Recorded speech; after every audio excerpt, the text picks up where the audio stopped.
বিসমিল্লাহির রহমানির রহিম। গত রাতে ৩:১৫ আমাকে একজন ফোন করে বলে, ডাক্তার সাহেব চালু করে আমার বাসায় আসে। তাকে আমি জিজ্ঞেস করলাম আপনার সমস্যা কি? উনি তখন বলল যে আমার বউ একটু পর পর খালি পাতলা পায়খানা করছে। তখন আমি তাকে বললাম যে স্যালাইন খাওয়ান, আল্লাহর রহমতে সাইরে যাবেন। কয় স্যালাইন খাওয়াইছে কিন্তু সাইরে গেছে না, রোগী অনেক দুর্বল হয়ে গেছে। তখন আমি তার বাসায় যাই, তার বাসায় গিয়ে রুগীটাকে ভালো করে দেখে স্যালাইন দিয়ে আহ, যখন আসি বললো যান সকালে দেখবনি। সকালবেলা উনি আমাকে এসে বলতেছে, ভাই বেতন না পাইলে কিন্তু টাকা দিতে পারবো না। আমার প্রশ্ন, আজকে মাসের কয় তারিখ?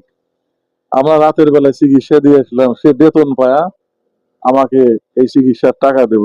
একই বলে হচ্ছে পল্লী চিকিৎসক। আশা করি আমার কথাগুলো বুঝতে পেরেছেন।